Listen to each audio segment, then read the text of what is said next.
Alhamdulillah Rabbil Alamin, wassalatu wassalamu ala asyrafil anbiya'i wal mursalin Sayyidina Muhammadin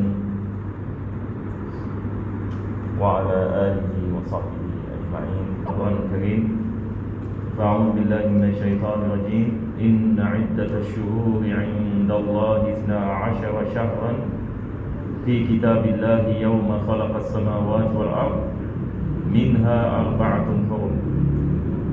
Yang di bulan Rajab ini salah satu daripada bulan yang mana Allah mengatakan bulan yang diharamkan oleh Allah Subhanahu wa taala di dalamnya peperangan. Dan Allah Subhanahu wa taala mengatakan dalam Al-Quran, fala tazlimu fihinna anfusakum, maka janganlah kamu menzalimi diri kamu di dalamnya. Yani para ulama kita mengatakan tiap-tiap amalan yang baik yang kita melakukan dalam bulan Rajab digandakan pahalanya.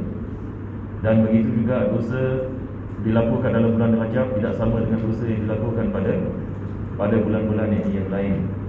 Maka bulan Rajab juga menunjukkan akan dekatnya kita akan kepada bulan Ramadan.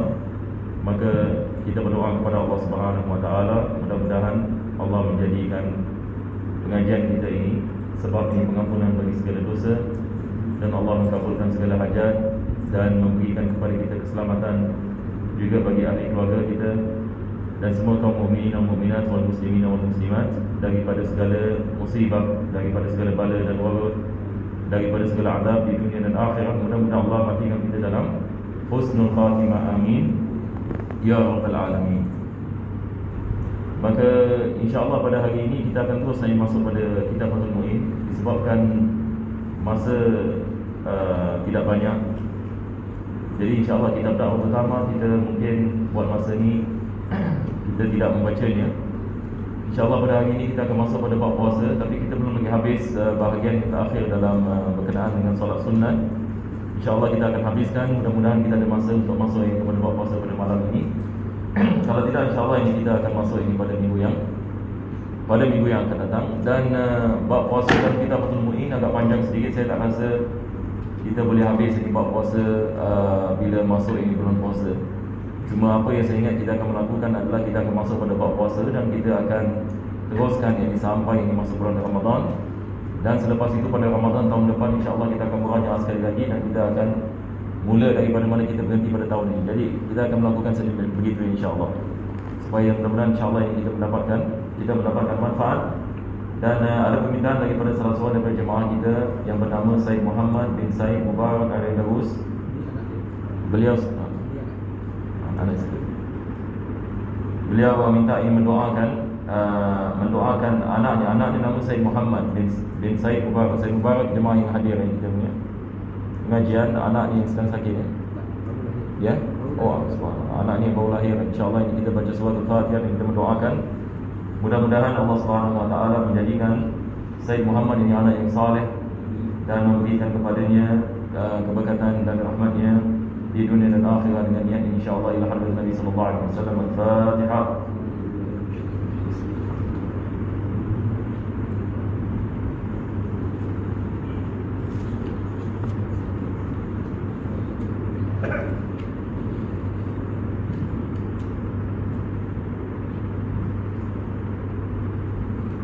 Jadi insya-Allah kita akan meneruskan daripada mana kita berhenti ya. Pada minggu yang lepas. Cuma ada perkara yang saya tak sempat nak terangkan disebabkan masa pada minggu lepas memerlukan yang ini sedikit merajaah ya. Pada minggu yang lepas kita akhir sekali sedang membicarakan tentang salat sunat mutlak. Jadi insya-Allah kita lihat ini pada muka surat kita sedang muka surat 258 ni 256.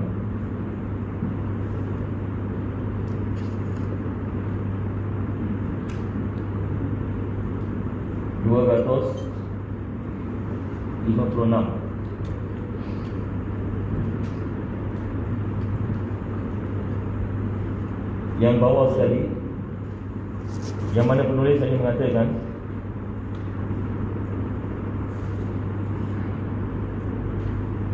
solat sunat mutlak tidak ada batas jumlah rakaat ataupun waktunya. Jadi insyaAllah kita lihat daripada sini. Kita akan mulakan pengajian kita hari ini daripada bahagian itu. Penulis ini sedang membicarakan tentang salat sunat mutlak. Salat sunat mutlak ini dia adalah salat sunat yang tidak ada sebab. Ini definisi. Salat sunat mutlak ini maksudnya salat sunat yang tidak ada sebab. Sebab salat sunat ini kita ada salat sunat yang ada sebab baginya, dan kita ada salat sunat yang tidak ada sebab baginya. Dan salat sunat yang ada sebab baginya terbagi kepada dua bahagian. Kita ada salat sunat yang sebabnya datang dahulu, dan salat sunat yang sebabnya datang kemudian. Ini kita membezakan apabila kita membicarakan berkenaan ini dengan adakah kita boleh melakukannya dalam waktu haram ataupun tidak. Kita dalam mazhab Imam Syafi'i, kita boleh melakukan salat sunat yang sebabnya datang dahulu walaupun dalam waktu haram. Yakni maksudnya kalau kita sudah melakukan salat asar di rumah dan kita datang ke Masjid Abdul Razak, adakah dibolehkan kita melakukan salat tahiyatul masjid? Sekarang ini kita dah masuk pada waktu haram. Maka waktu haram pada asalnya diharamkan kita melakukan salat. Diharamkan kita melakukan salat sunat di dalamnya. Akan tetapi salat sunat yang sebabnya datang dahulu dibolehkan kita melakukannya. Ini kita membezakan bila kita membicarakan ini tentang waktu haram, adakah kita boleh melakukan salat sunat ataupun kita tidak boleh melakukan salat sunat. Manakala salat sunat nafil mutlak, dia adalah salat sunat yang tidak ada sebab. Manakala salat kusuf, dia adalah salat sunat yang sebabnya seiring. Jadi kita ada tiga jenis. Kita ada salat sunat yang ada sebab, dan sama ada sebabnya datang kemudian ataupun sebabnya datang dahulu, ataupun sebabnya datang seiring. Sebab ini datang seiring, yang misalnya ada seperti salat sunat kusuf. Tidak dibolehkan kita melakukan salat sunat kusuf sebelum berlaku gerhana ataupun selepas ini berlaku gerhana. Kita wajib melakukannya apabila berlaku gerhana. Ini kita maksudkan ini dengan sebab ini yang sebabnya seiring. Manakala salat sunat nafil mutlak, dia adalah salat sunat yang tidak ada sebab, yang mana apabila kita melakukannya hanya diwajibkan kita melafazkan qasdul fi'li. Kita mengatakan usalli Allahu Akbar. Ini adalah misal yang dibagi salat sunat nafil mutlak.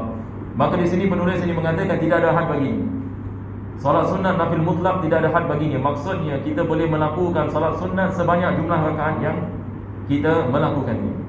Dan seperti mana saya mengatakan minggu lepas, diriwayatkan bahawasanya Al-Imam Ali Zainal Abidin, beliau ini terkenal dengan melakukan salat sunat 1000 rakaat ini tiap-tiap malam. Ada orang yang ini menjadi kemusykilan, yang bagaimana yang dia melakukan salat sunat 1000 rakaat. Apakah jenis salat sunat yang dia melakukan? Jawapan adalah dia melakukan salat sunat nafil mutlak. Maka ia tidak ada had ini bagi. Hatta kalau satu orang itu melakukan salat sebagai misal ini 2000 rakaat ini sebagai misal, maka dia boleh melakukan sedemikian. Ini yang dimaksudkan oleh penulis di sini. Maka salat sunat nafil mutlak ini diharamkan kita melakukan dalam waktu haram. Apa yang diharamkan dilakukan dalam waktu haram adalah salat sunat yang sebabnya datang kemudian, dan salat sunat yang tidak ada sebab. Ini dua jenis salat yang diharamkan kita melakukan dalam waktu haram. Maka beliau mengatakan salat sunat mutlak tidak ada batas jumlah rakaatnya ataupun waktunya. Dia tidak ada had ini bagi waktu. Satu orang ini boleh melakukan salat sunat nafil mutlak lepas isyak, ataupun lepas maghrib, ataupun dia nak melakukan pada salat tahajud, ataupun dia nak melakukannya pada waktu duha misalnya. Maka dia boleh melakukannya selagi mana dia tidak melakukannya pada waktu haram. Selepas itu beliau mengatakan bagi seseorang yang melakukan salat sunat mutlak, boleh hanya melakukan satu rakaat ini langsung tasyahud dan terus salam, demikianlah tidak makruh. Maka di sini penulis ini mengatakan dibolehkan ini baginya walaupun ini melakukan satu rakaat bagi salat sunat nafil mutlak. Dia boleh melakukan satu rakaat ataupun dia boleh melakukan dua rakaat dengan satu salam, dua rakaat dengan satu salam, ataupun ini dia boleh melakukan ini lebih daripada itu. Selepas itu ini yang dia mengatakan, ini yang kita berhenti pada minggu yang lepas. Jadi mungkin kita boleh baca insya-Allah. Apabila niat melakukannya lebih dari satu rakaat, baginya diperbolehkan bertasyahud langsung salam pada setiap 2 rakaat, 3 rakaat atau setiap 4 rakaat. Satu orang misalnya dia melakukan solat nafil mutlak 2 rakaat, maka dia melakukan tasyahud pada rakaat yang kedua, ataupun dia nak melakukan 3 rakaat solat nafil mutlak pun dibolehkan. bagaimana dia melakukan tasyahud pada rakaat yang kedua dengan rakaat yang ketiga. Kalau dia melakukan 4 rakaat, maka dia boleh melakukan tasyahud yang pada rakaat yang kedua dan rakaat yang keempat, begitu. Jadi pada tiap-tiap 2 rakaat yang dia melakukan tasyahud. Ayo. Dan apabila niat melakukannya dalam bilangan tertentu, maka baginya boleh menambah atau menguranginya dari bilangan itu. Ini adalah perkara yang pengecualian bagi salat sunat nafil mutlak. Yakni kita boleh mengubah jumlah rakaat ini dalam salat. Kita boleh mengubah. Sebagai misal, kita niat salat nafil mutlak 4 rakaat. Tapi sebelum ini kita sampai kepada rakaat yang belum kita habis ini, yakni rakaat yang keempat ini, kita niat yakni untuk menambah ini lagi 2 rakaat ini sebagai misal. Dibolehkan kita melakukan sedemikian. Maka kita melakukan niat tersebut yakni di dalam salat, ya. Jadi pada awalnya dalam takbir kita niat 4 rakaat. Tapi apabila kita sampai kepada rakaat yang keempat, selagi mana kita tak naik pada rakaat yang kelima, sebab kita niat 4 rakaat. Jadi selagi mana kita tidak naik pada rakaat yang kelima, kita boleh niat ini untuk menambahkan lagi 2 rakaat ataupun 4 rakaat ataupun 6 rakaat. Kita boleh melakukan sedemikian. Ataupun kita boleh mengurangi kurang. Misalnya ini kita niat ini melakukan 4 rakaat, dan selepas itu bila kita masuk pada rakaat yang pertama, kita nak mengubahkan 4 rakaat kepada 2 rakaat. Maka selagi mana kita belum lagi naik pada rakaat yang ketiga, dibolehkan ini kita mengubahnya kepada 2 rakaat. Maka kita melakukan tasyahud pada 2 rakaat dan kita memberikan salam. Ini adalah misal kita mengurangkan yakni jumlah rakaat. Jadi salat nafil mutlak di sini penulis ini mengatakan kita boleh menambahkan dan kita boleh mengurangkan di dalam salat, tapi dengan syarat kita melakukannya sebelum ini kita naik kepada penambahan ataupun sebelum ini kita melaksanakan kekurangan. Boleh insya-Allah? Baik. Kita baca sekali lagi. Dan apabila niat melakukannya dalam bilangan tertentu. Dalam bilangan tertentu, ini maksudnya sebagai misal dia niat 4 rakaat. Ini misalnya. Dia niat usalli 4 rakaatin lillahi ta'ala. Ini niat nafil mutlak. Usalli 4 rakaatin lillahi ta'ala, Allahu akbar. Baik, sekarang ini dia sudah niat bilangan yang tertentu. Dia niat ini 4 rakaat. Nah, teruskan.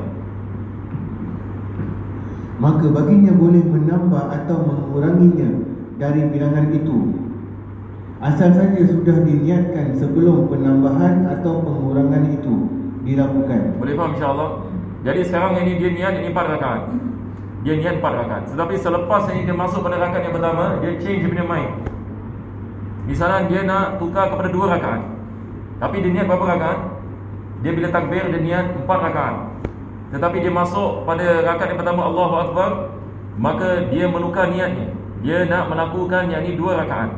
Adakah dibolehkan dia melakukan sedemikian? Dibolehkan. Tetapi apa syaratnya? Syaratnya adalah dia mengubahkan niat tersebut di dalam salat sebelum dia naik pada rakaat yang ketiga.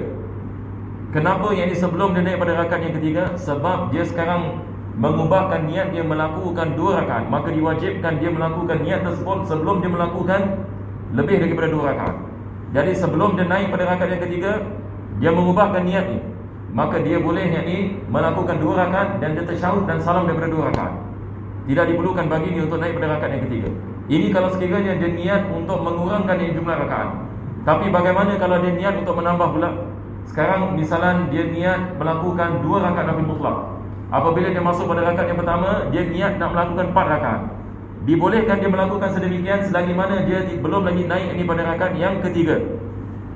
Yakni sama ada dia pada rakaat yang pertama ataupun sama ada pada rakaat yang kedua, maka dia niat menambahkan lagi 2 rakaat. Dibolehkan dia melakukan sedemikian, maka dia melakukan 4 rakaat. Boleh insya-Allah ya. Ini adalah syaratnya. Syaratnya adalah dia belum lagi melakukan rakaat yang ditambah itu ataupun rakaat yang dikurang. Tapi kalau sekiranya dia niat selepas yang dia naik pada rakaat yang ketiga, batal salatnya. Ini yang penulis ini akan mengatakan nanti. Kalau sekiranya dia niat 2 rakaat, dia niat ini 2 rakaat, selepas itu dia naik pada rakaat yang ketiga, tanpa yang ini dia niat untuk apa kita mengatakan menambah. Dia naik pada rakaat yang ketiga dengan sengaja, batal salatnya. Tetapi kalau dia terlupa, ini hukum sama seperti masalah sujud sahwi, nanti dia akan membicarakan. Yang ini dia boleh kembali kepada tasyahud dan selepas itu dia boleh niat, dan selepas itu ini dia meneruskan ini rakaat ini yang ketiga. Nah, teruskan. Kalau tidak sudah diniatkan sebelumnya, maka batallah solatnya. Batallah solatnya kalau sekiranya dia tidak melakukan niat sebelum penambahan. Yakni misalnya dia niat solat 2 rakaat, tetapi dia nak melakukan 4 rakaat. Dia dah masuk solat 2 rakaat, Allahu Akbar, dah masuk. Selepas itu dia nak melakukan ini misalnya dia nak melakukan ini 4 rakaat, tapi dia tidak niat. Dia naik daripada 2 rakaat dia naik pada rakaat yang ketiga tanpa niat. Maka sekarang dia niat berapa rakaat? Dia niat 2 rakaat, tapi dia naik pada rakaat yang ketiga tanpa dia mengubah niat, batal salatnya. Sebab ini dia telah menghadkan jumlah rakaat. Jadi kalau dia menghadkan jumlah rakaat, maka wajib ini dia melakukan berdasarkan dengan niat tersebut. Tapi kalau dia nak menambahkan, wajib ini dia mengubahnya sebelum dia naik pada rakaat yang ketiga. Tapi kalau sekiranya dia sudah naik pada rakaat yang ketiga, baru dia niat misalnya. Boleh faham insyaAllah ya? Sekarang ini dia niat melakukan solat 2 rakaat. Selepas dia melakukan 2 rakaat, dia naik pada rakaat yang ketiga. Bila dia naik pada rakaat yang ketiga, dia niat untuk mengubahkan niat dia pada 4 rakaat. Batal ke tidak salatnya? Batal salatnya. Apa sebabnya? Sebab dia telah mengubahkan niat tersebut selepas penambahan. Yang ini dia telah bertambah pada rakaat ini yang ketiga, dan dia tidak melakukan niat sebelum penambahan. Itu sebab ini salat dia batal. Ini yang disebutkan oleh penulis di sini. Jadi saya harap kita boleh faham insyaAllah. Nah, teruskan. Apabila niat solat 2 rakaat, kemudian kerana lupa dia berdiri lagi untuk rakaat ketiga, lalu ingat kembali. Ini adalah berkenaan dia terlupa pula. Yang ini dia niat melakukan solat 2 rakaat, tetapi dia terlupa, dia naik pada rakaat yang ketiga. Apabila dia naik pada rakaat yang ketiga, dia teringat yang sepatutnya dia melakukan tasyahud. Maka apa yang diwajibkan dia melakukan sekarang? Adakah dibolehkan dia menyambung di rakaat yang ketiga? Tidak dibolehkan. Kalau dia menyambung, seperti mana kita mengatakan, batal salatnya. Maka diwajibkan ke atasnya untuk kembali kepada tasyahud. Betul ke tidak? Diwajibkan ke atasnya kembali kepada tasyahud, dan disunatkan dia melakukan sujud sahwi sebelum salam. Sebab ini dia telah melakukan sesuatu penambahan yang mana kalau ia melakukan dengan sengaja, batal salatnya, tetapi disebabkan dia terlupa dimaafkan, maka disunatkan dia melakukan sujud sahwi untuk menampalkan kekurangan tersebut. Ini yang seperti mana kita belajar dalam bab di sujud sahwi. Ayo. Maka wajib duduk kembali. Wajib dia duduk kembali, dia tidak boleh meneruskan. Ayo. Dan kalau memang menghendaki, dia boleh berdiri untuk menambahnya lalu sebelum salam supaya melakukan sujud sahwi. Baik, di sini kita nak kena konsentrate sikit ya. Kita lihat ini penulis sekarang yang dia mengatakan, sekarang yang ini dia niat 2 rakaat. Misalnya ni, dia niat 2 rakaat. Jadi apabila dia niat ini 2 rakaat, selepas itu dia terlupa dan naik pada rakaat yang ketiga. Sepatutnya yang ini dia tasyahud ini pada rakaat yang kedua selepas itu dia salam, tapi yang ini dia terlupa, dia naik pada rakaat yang ketiga. Bila dia naik pada rakaat yang ketiga, dia teringat yang dia terlupa. Maka tadi kita mengatakan diwajibkan dia kembali duduk, betul ke tidak? Diwajibkan dia kembali duduk. Sekarang apabila dia wajib dia kembali duduk, dia tukar niat pula. Dia nak tambah 4 lagi 2 rakaat. Boleh faham insya-Allah ini misal ni. Jadi apabila dia kembali ini kepada duduk, maka dia nak tambah lagi 2 rakaat. Adakah dibolehkan dia menambahkan 2 rakaat lagi? Dibolehkan, betul ke tidak? Sebab sekarang ini dia sudah kembali kepada rakaat yang kedua. Dia pada awalnya yang ini dia terlupa daripada rakaat yang ketiga, maka diwajibkan dia kembali kepada rakaat yang kedua. Dalam rakaat yang kedua, dia niat untuk menambahkan lagi 2 rakaat. Maka dibolehkan yang ini dia niat yang ini sedemikian. Maka dia apabila sudah melakukan niat, maka dia naik sekali lagi pada rakaat yang ketiga. Kali ini dibolehkan dia naik pada rakaat yang ketiga. Apa sebabnya? Sebab ini dia sudah melakukan niat, betul ke tidak? Dan disunatkan dia melakukan sujud sahwi sebelum dia salam daripada rakaat yang keempat. Kenapa disunatkan dia melakukan sujud sahwi? Sebab yang ni disebabkan dia melakukan yang ni penambahan disebabkan terlupa tadi. Jadi boleh faham insya-Allah ya. Jadi penulis ini dia nak menerangkan kepada kita, walaupun dia terlupa yang ni pada awalnya dia naik pada rakaat yang ketiga, maka wajib dia kembali kepada rakaat yang kedua. Tetapi setelah dia mengubah niatnya pada rakaat yang kedua, baru sekarang kita mengatakan dibolehkan dia naik pada rakaat yang ketiga. Disunatkan dia melakukan sujud sahwi disebabkan naik yang pertama. Betul ke tidak? Naik yang pertama pada rakaat yang ketiga. Sebab dia naik, belum lagi dia mengubahkan niatnya. Itu sebab yang ini disunatkan dia melakukan sujud sahwi, sebab dia telah melakukan satu penambahan yang tidak wajarnya yang ini dilakukan. Boleh insya-Allah ya, semua boleh faham insya-Allah ya. Alhamdulillah. Teruskan. Kalau tidak menghendaki penambahan seperti itu, maka cukup duduk kembali, membaca tasyahud, sujud sahwi lalu salam. Kalau sekiranya dia tidak mau tambah yang ni, seperti mana kita mengatakan, dia naik pada rakaat yang ketiga terlupa. Selepas itu dia wajib kembali kepada rakaat yang kedua, tapi dia tak nak tambah lagi 2 rakaat. Dia nak khalas ini, dia nak melakukan tasyahud selepas salam. Disunatkan dia melakukan sujud sahwi ke tidak? Disunatkan dia melakukan sujud sahwi dan sah salat. Ayo. Sunat bagi orang yang melakukan solat sunat mutlak baik di malam atau siang hari untuk salam setiap 2 rakaat. Ini yang paling afdal. Yang ini setiap 2 rakaat salam. Ini yang paling afdal. Walaupun dia boleh melakukan 4 rakaat.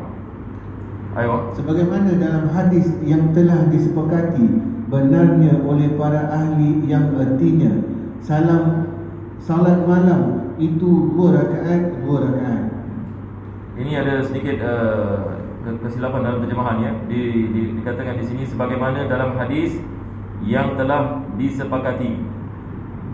Hadis ini yang telah disepakati. Yang ini ahsan kita tak mustaf dekat sini. Hadis yang telah disepakati yang dimaksud di sini adalah muttafaqun alaih. Hadis yang diriwayatkan oleh Bukhari dan Muslim. Ini yang dimaksudkan.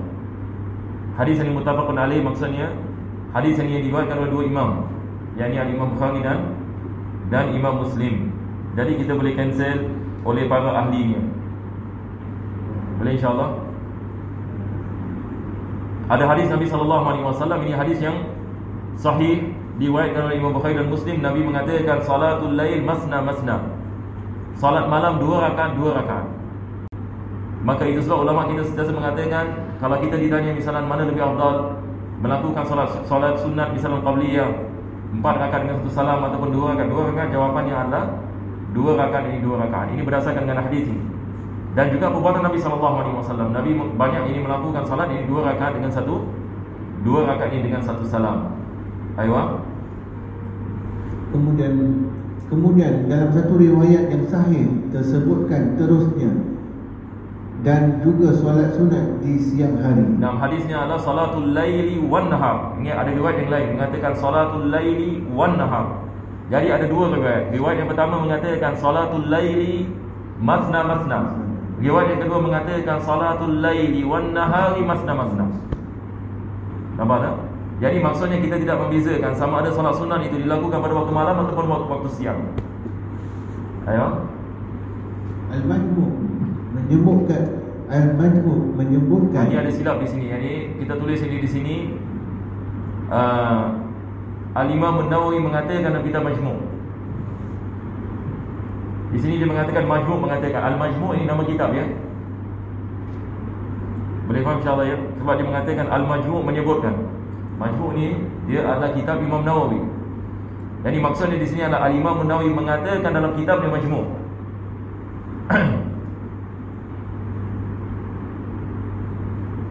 Baik, teruskan. Al-Imam An-Nawawi dalam ini banyak jemaah menanyakan perkara ini. Jadi insya-Allah ini kita lihat apa Imam Nawawi sebut sini.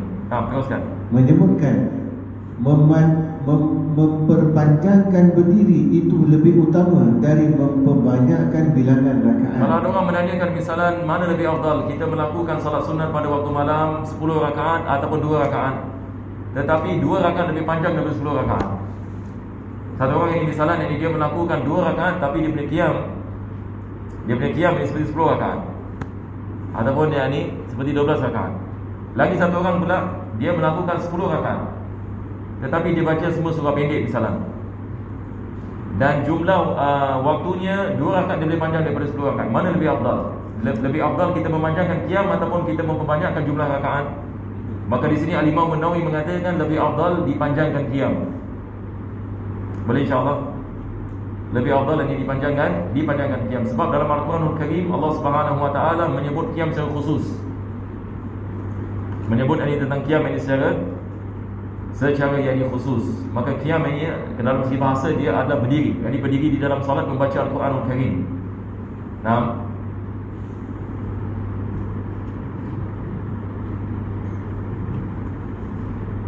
dan lagi solat sunat yang paling utama adalah berurutan sebagai berikut.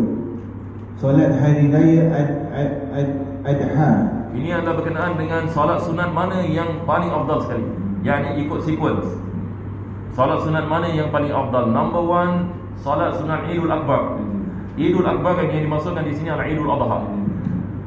Maka melakukan solat Idul Adha merupakan daripada solat sunat ini yang paling ditekankan dan paling afdal dan paling banyak pahalanya. Aywa. Yang kedua, Hari Raya Fitri. selepas itu baru solat hari raya Idul Fitri. solat gerhana matahari, gerhana bulan, istisqa, witir. Jadi ini adalah dia punya turutannya. Itu sebab kita mengatakan solat sunat yang disunatkan kita melakukannya dengan jamaah lebih afdal daripada solat sunat yang tidak disunatkan jamaah. Maka di sini kita lihat solat sunat Idul Adha, solat sunat Idul Fitri, ini semua disunatkan jamaah. Betul ke tidak? Solat sunat istisqa, solat sunat kusuf dan khusuf, ini semua adalah solat sunat ini yang disunatkan kita jamaah. Maka dia lebih afdal daripada solat sunat yang tidak disunatkan jamaah. Seperti solat witir, walaupun ini solat witir kita ada khilaf dengan ulama berkenaan dengan kewajipannya. Adakah ini ia wajib ataupun ia tidak wajib? Ini khilaf ini di antara mazhab Syafi'i dengan mazhab Hanafi. Akan tetapi dia adalah jenis ini solat sunat yang tidak disunatkan kita melakukan jamaah melainkan dalam bulan Ramadan sahaja. Solat witir ini disunatkan jamaah ini hanya di bulan Ramadan. Ayo. Witir 2 rakaat sebelum Isyak. Subuh. Semua solat rawatib. Isyak dah subuh. Semua solat rawatib semuanya dalam satu. Nanti di sini dia mengatakan fawitrun, fa istisqaun, fawitrun, farak'ata fajrin. Dia penulis ini mengatakan 2 rakaat solat sunat subuh ya. 2 rakaat ini solat sunat subuh. Dia sebelum Isyak, sebelum mana? Tak ada Isyak tak ada. Sebelum solat subuh. Betul. 2 rakaat ini sebelum ini solat subuh. Ini berdasarkan dengan hadis Nabi SAW, raka'atan minal fajri khairun minad dunya wa ma fiha. 2 rakaat ini sebelum subuh lebih baik daripada dunia dan segala isinya. Kita ada perbezaan yang berkenaan dengan mana lebih afdal, witir ataupun subuh. Kebanyakan ulama kita mengatakan solat witir lebih afdal daripada solat sunat daripada solat sunat subuh. Jadi selepas ini witir, nombor second in line adalah solat sunat fajar. Selepas itu diikuti dengan solat rawatib yang lain seperti solat qabliyah zuhur, ba'diyah zuhur, qabliyah asar atau qabliyah maghrib ini dan yang ini seterusnya. Baru ini diikuti dengan solat tarawih. Maka di sini ada perkara yang kita nak kena underline ya. Ini ada sedikit pengecualian dalam bab. Tadi kita mengatakan solat sunat yang disunatkan jamaah lebih afdal daripada solat sunat yang tidak disunatkan jamaah. Tapi ada pengecualian. Solat tarawih, kalau orang menanyakan mana lebih afdal, solat sunat tarawih ataupun rawatib, jawapannya adalah rawatib. Di sini ini ada pengecualian. Solat sunat rawatib ini dikedepankan daripada solat sunat tarawih, walaupun solat sunat rawatib tidak disunatkan kita jamaah. Betul ke tidak? Yang ini ba'diyatul isya tidak disunatkan kita jamaah. Qabliyatul zuhur tidak disunatkan kita jamaah. Maka kedudukannya lebih tinggi daripada solat sunat tarawih. Jadi antum underline di sana, ini adalah pengecualian dalam bab. Aywa. Fadduha.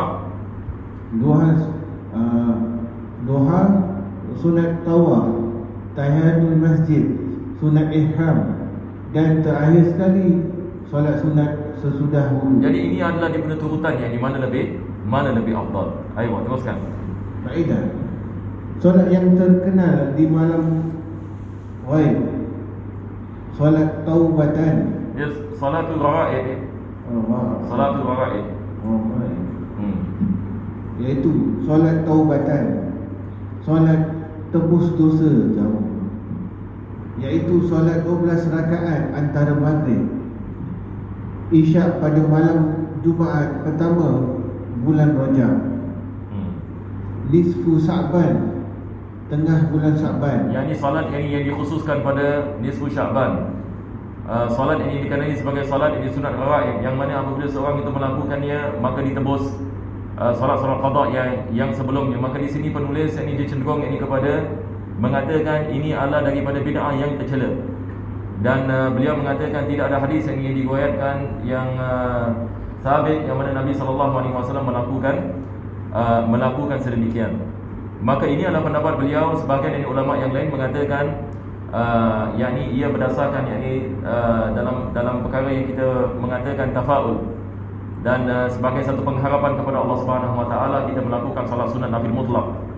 Maka ada sebahagian dari ulama yang menggalakkannya, ada sebahagian dari ulama yang mengatakan disebabkan kita tidak ada riwayat yang khusus berkenaan dengan salat yang seperti ini, maka lebih afdal ditinggalkan. Jadi kita ada sedikit ini perbezaan Dan sebagian daripada antum mengetahui yang di salat sunat rawaib ini, sebagian daripada ulama kita ini mereka melakukan. Maka kita ada sedikit dari perbezaan di dalam perkara ini. Di sini penulis ini cenderung ini kepada mengatakan dia tidak digalakkan ini dilakukan, sebab ini hadis-hadisnya beliau mengatakan adalah hadis ini yang maudhu'. Nah, hadis ini yang maudhu', yang mana hadis yang tidak dibolehkan kita menisbahkan kepada Nabi SAW, disebabkan kelemahannya terlalu lemah. Apabila dia sampai ini kepada had ini terlalu lemah, dia boleh sampai ini kepada had apa yang kita mengatakan maudhu', ataupun salah seorang daripada perawi yang terkenal ini dengan mendustakan hadis Nabi SAW. Kalau sekiranya dalam sanad ada fulan bin fulan, maka ulama kita ihtiyat mengatakan hadis ini semua yang maudhu'. Kalau sekiranya ada fulan bin fulan, sebab dia terkenal ini dengan ini penipuan. Jadi ini adalah sebahagian ini yang disebutkan oleh penulis ini di sini berkenaan dengan beberapa perkara yang dianggap sebagai sunnah tetapi dia tidak dianggap sebagai sunnah. Dia mengakhiri bab ini salat sunnah dalam membahaskan ini tentang masalah ini. Dan solat tanggal 10 bulan Muharram, Lailatul Ashura. Ada orang ini dia mengkhususkan yakni solat Ashura, solat nisfu Syaban. Yani kita tidak ada riwayat berkaitan dengan ini, kita tidak ada sandaran bagi ini. Maka di sini apabila seseorang itu melakukannya dan dia mengeluarkan pendapatnya sendiri kesalahan tanpa bersandarkan ini kepada perbuatan Nabi SAW sebagai misal, maka ia boleh terjebak dalam bid'ah dalalah, yakni sesuatu yang bercanggah dengan apa yang dibawa oleh Nabi SAW. Ini semua adalah bid'ah qabihah. Bid'ah qabihah yang dimaksudkan di sini adalah bid'ah yang tercela, yang digalakkan, yang kita meninggalkannya. Hadis-hadis dasarnya palsu sebagaimana dikatakan oleh guru kita, sebagaimana hadis yang dipalsukan oleh Ibnu Syuhbah dan lainnya. Jadi dia mengatakan qala syekhuna ka Ibn Syuhbah wa ghairihi. Nah, teruskan.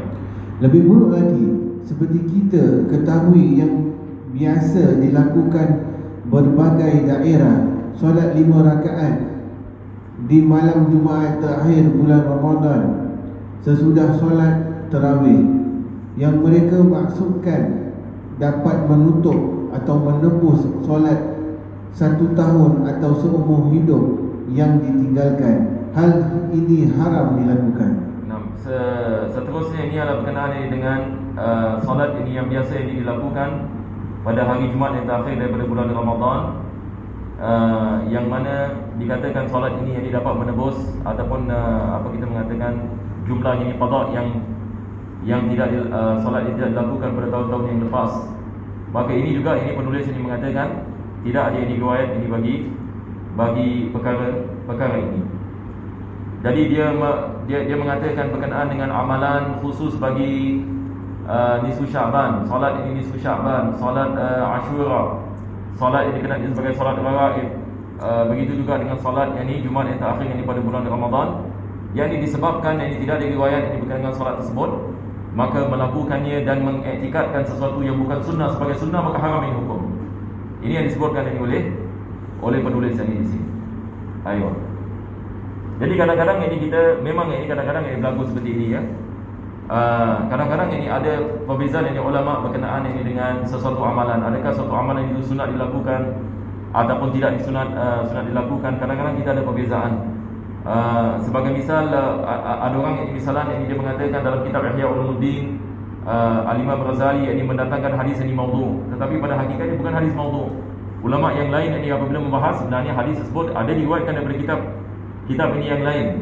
Hadis tersebut adalah hadis yang hasan. Kadang-kadang ini berlaku seperti ini. Pada awalnya dikatakan ini sedemikian, tetapi setelah ini dibahas maka kita mendapat ini riwayatnya dan sebagainya. Jadi kadang-kadang ini berlaku yang perbezaan ulama dalam perkara ini seperti ini. Jadi insya-Allah dengan ini kita dah habis yakni bab solat sunat. Jadi masya-Allah kita ada lagi 15 minit lagi ya. Ustaz, ya. Satu soalan. Ini yang tadi kita katakan tentang solat sunat nafil mutlak.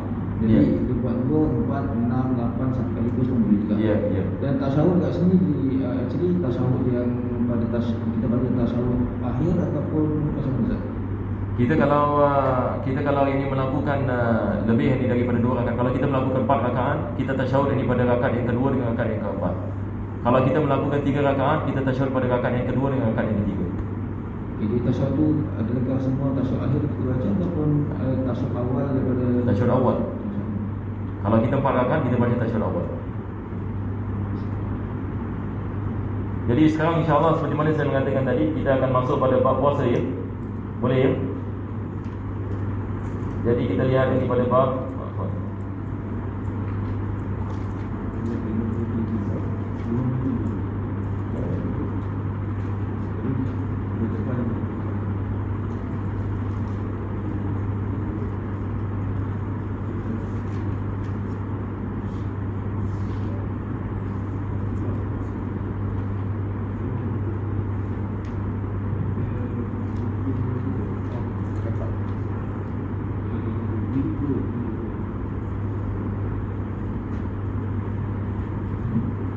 dia pada muka surat 57 jilid 2 ni.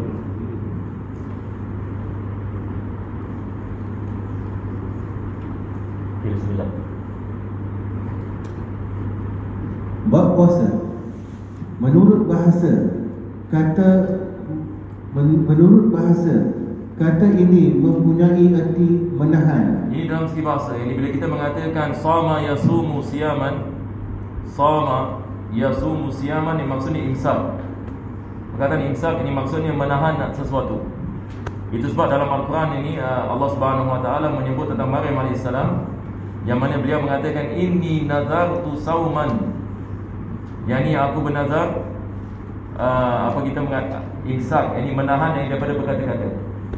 Falan ukallimal yawma insiya, maka aku tidak akan berbual dengan seseorang. Zaman dahulu mereka ada nazar tidak berbual dengan orang lain.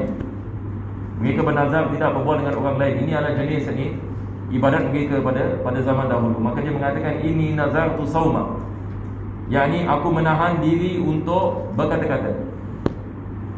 Jadi perkataan saum asalnya adalah menahan dalam segi bahasa. Ayo.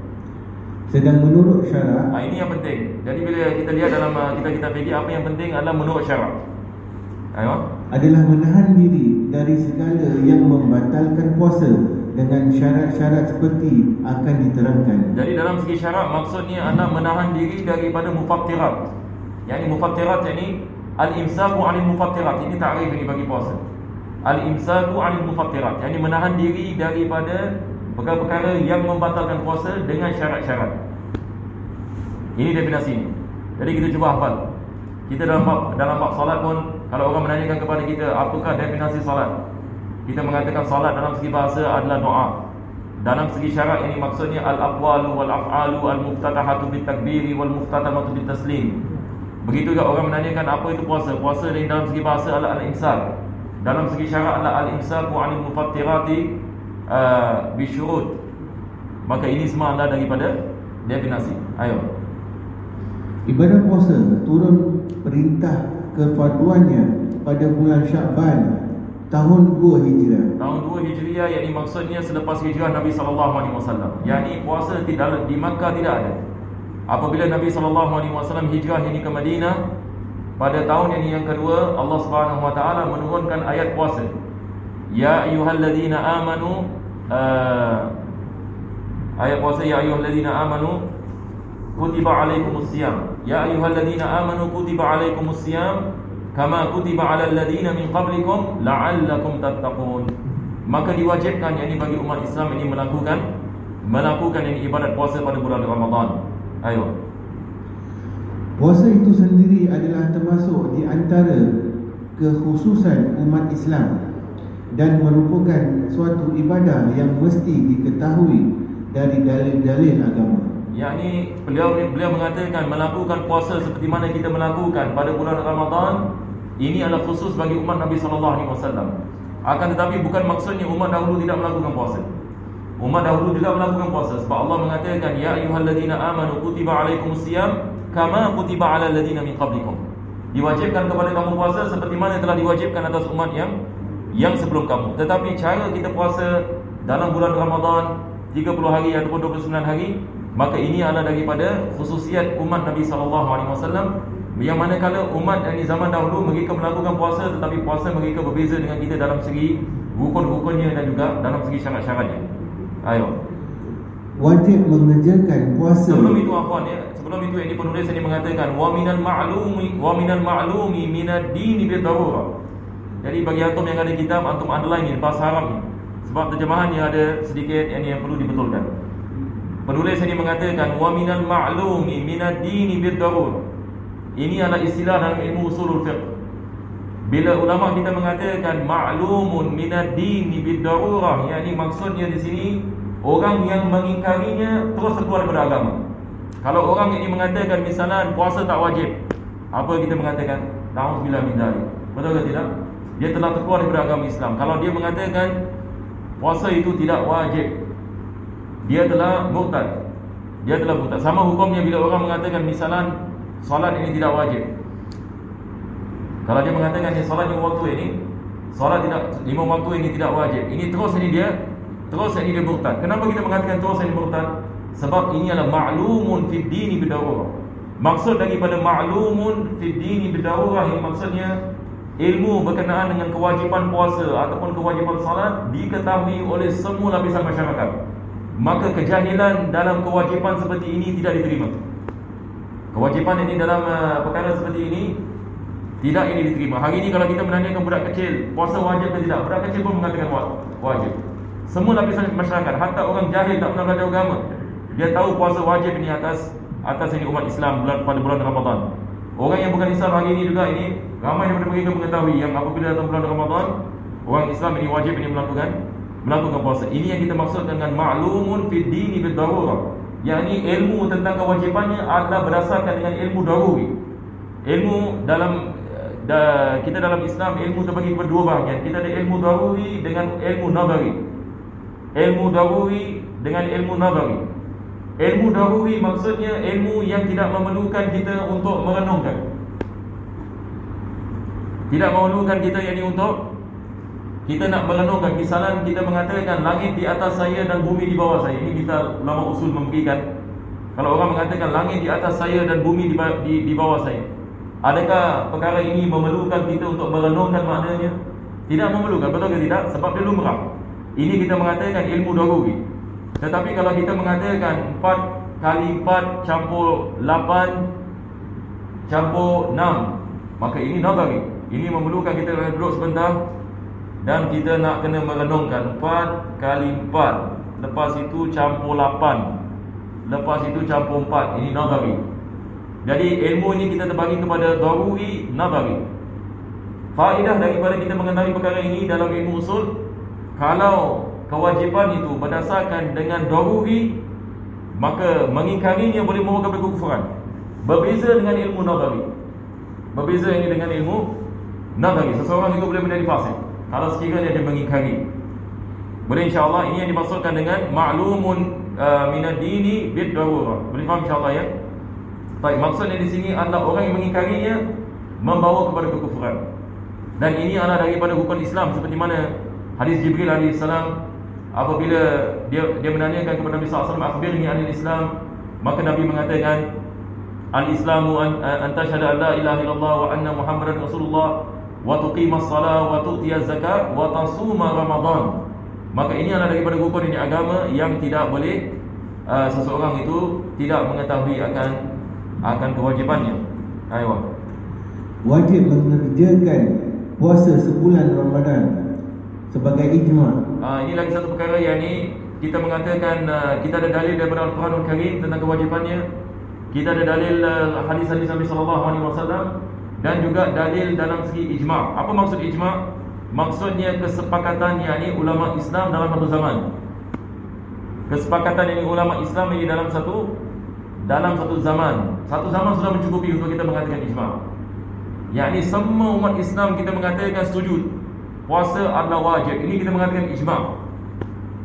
Maka bercanggahnya ini kepada ijma', kalau dia berdasarkan dengan ilmu daruri seperti mana kita mengatakan, maka dia membawa ini kepada kekufuran.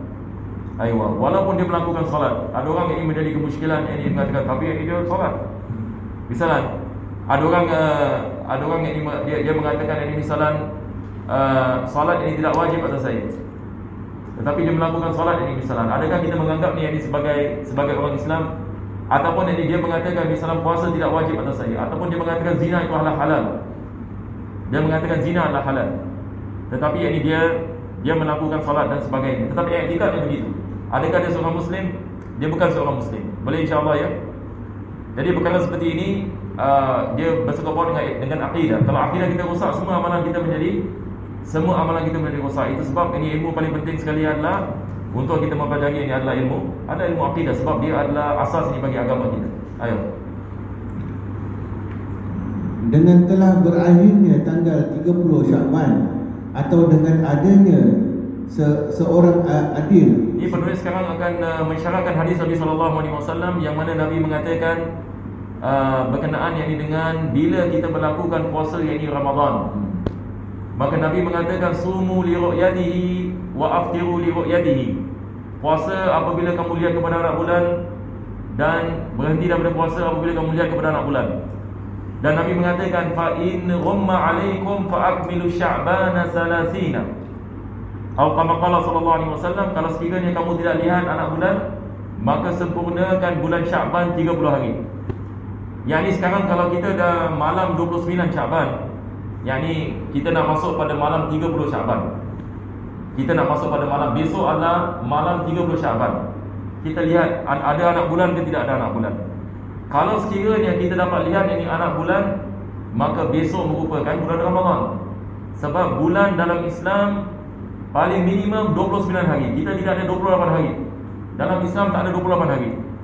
Sama ada dia 29 hari ataupun 30 hari. Tidak ada 31.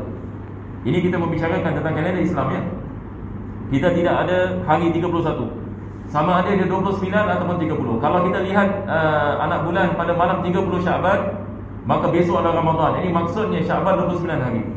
Tapi kalau sekiranya kita tidak lihat anak bulan, maka ini yang Nabi mengatakan fa'akmilu sya'bana 30.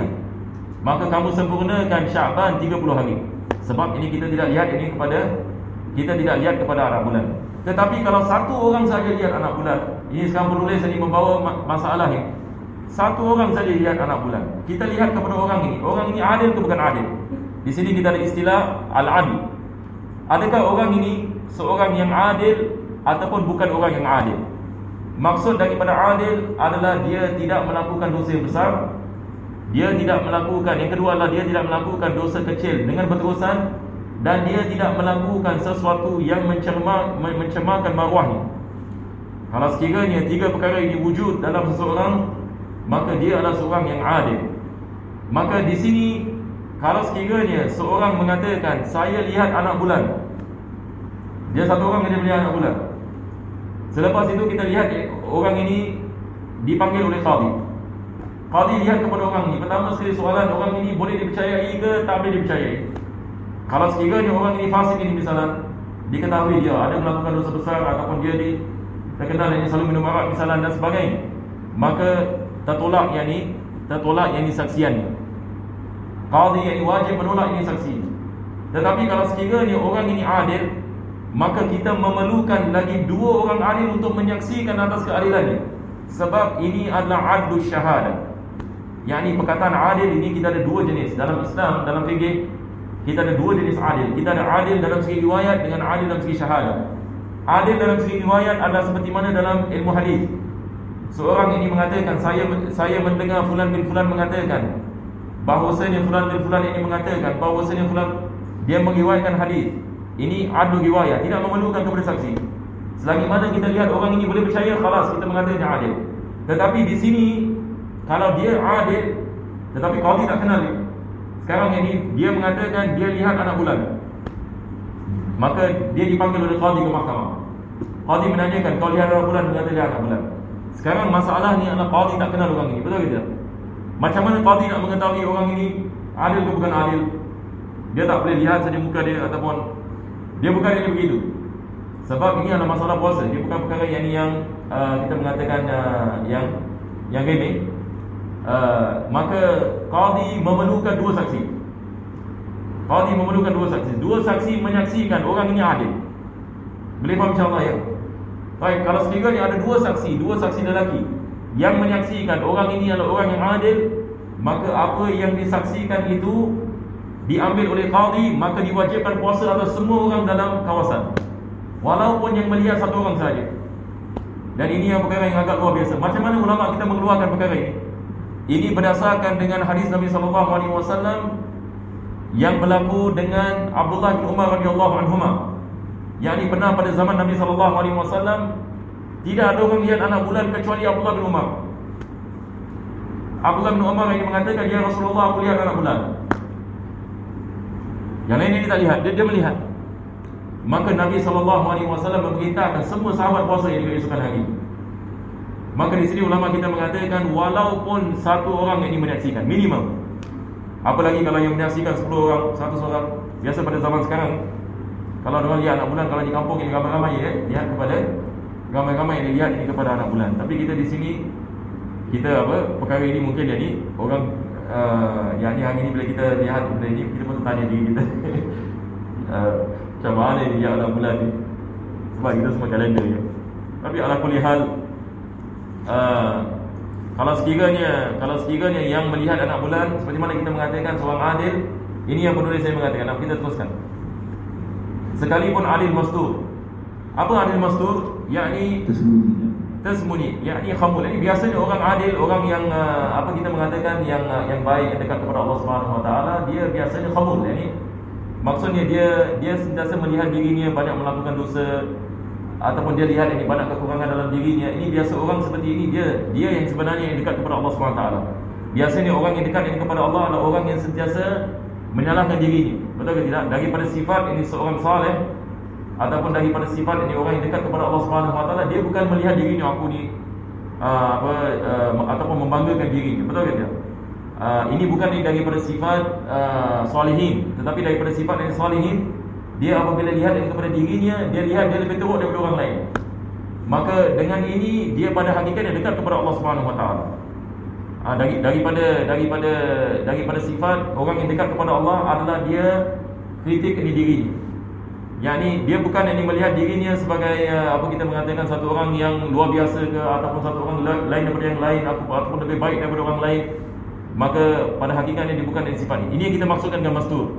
Walaupun ini dia tidak mengakui ini aku adil, aku boleh percaya, aku tidak melakukan dosa besar, ataupun dia melakukan pengakuan seperti itu. Itu bukan dimaksudkan.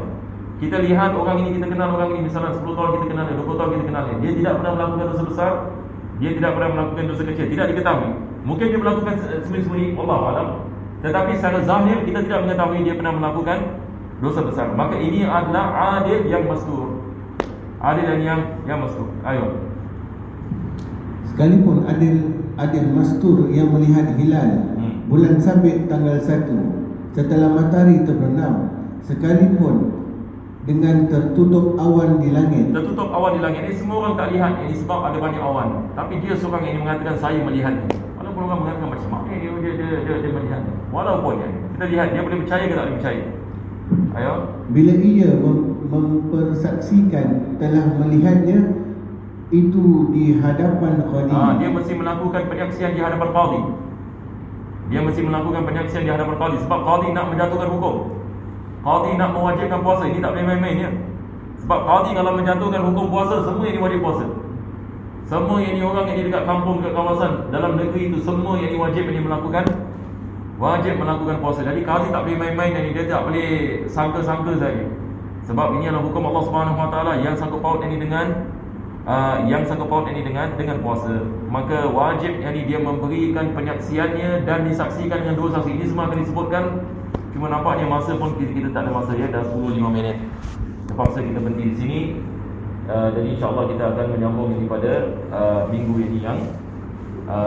yang akan datang. Itu sebab saya tadi tak baca kitab dakwah utama sebab masa ya. Kalau kita dah mula 9 suku, saya rasa lebih baik kita masuk Fathul Mu'in. Sebab kalau kita masuk dakwah utama, Fathul Mu'in kita hanya setengah jam mungkin yang kita boleh baca. Dan memandangkan bulan Ramadan pun Masya Allah yang ni tak lama yang akan mendatang. Mudah-mudahan ini kita dapat sekurang-kurangnya masuk pada rukun-rukun puasa ataupun syarat-syarat puasa insya Allah.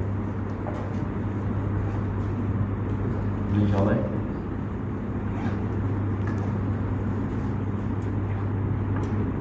Saya pun tak pasang waktu.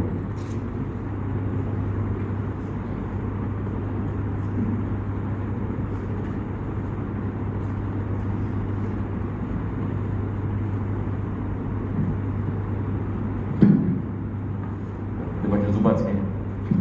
Masih dalam bab najasah. Muka surat 22. Kita baca 22 sampai habis bab 23 sana. Muka surat 22. 22. Jadi siapa ada kitab Zubat boleh lihat ini muka surat 22. InsyaAllah lain kali saya pun akan masukkan dalam slide.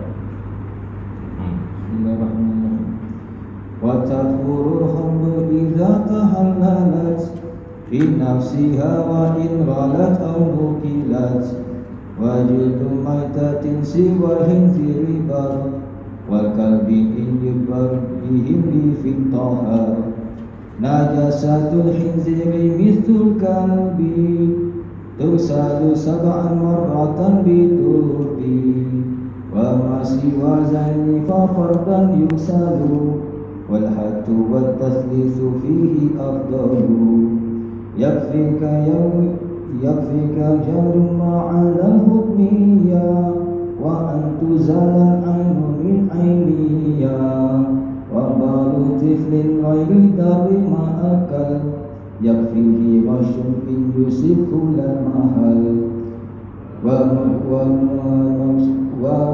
ma'ulang sunillahu hukmun mahal إذ لا تيمم به نفسا وليكفى الناس بدم وقائه من بثرة ودمال وقائه ربنا انفعنا بما علمتنا ربي علمنا الذي ينفعنا ربي فقهنا وفقه أهلنا وقرابتنا في ديننا مع الكثر أنثى وذكر ربي وفقنا ووفقهم لما ترضي وقولا وفعلا كرما وارزق كل حلالا دائما وحلت إياه كلما ناظر بالخير ونكفى كل شر ربنا أصلح لنا كل شؤون وأكرنا بالرضا منك العيون واقض عنا ربنا كل الديون قبل أن تأتينا رسل المنون واغفر واستر أنت عفو من ستر وصلاة الله تنشر المصطفى من إلى الحق دعانا والوفاء بكتاب فيه للناس شفاء وعلى الآل الكرام شرفاء وعلى الصحب وصالح الرب اللهم اهدنا بالهدى واجعلنا ممن يسارع في رضاك ولا توالنا وليا سواك ولا تجعلنا ممن خلف أمر وعصى وحسبنا الله ونعم الوكيل ولا حول ولا قوة إلا بالله العلي العظيم يا ربنا اعترفنا بأننا اعترفنا وأننا أسرفنا على لظى أسرفنا وتب علينا توبة تغسل لكل حوبة واستر لنا العورات وآمن روعات واغفر لوالدينا ربي ومولودينا والأهل والإخوان وسائر الخلان وكل ذي محبة أو جيرة أو صحبة والمسلمين أجمع آمين ربي فاسمع فضلا وجودا من نال باكتساب منا بالمصطفى الرسول الأعظم بكل سول صلى وسلم ربي عليه عند الحب وآله وصحبه عدد الصحب والحمد لله في البدء والتنهي. إلى حضرة النبي صلى الله عليه وسلم. الفاتحة.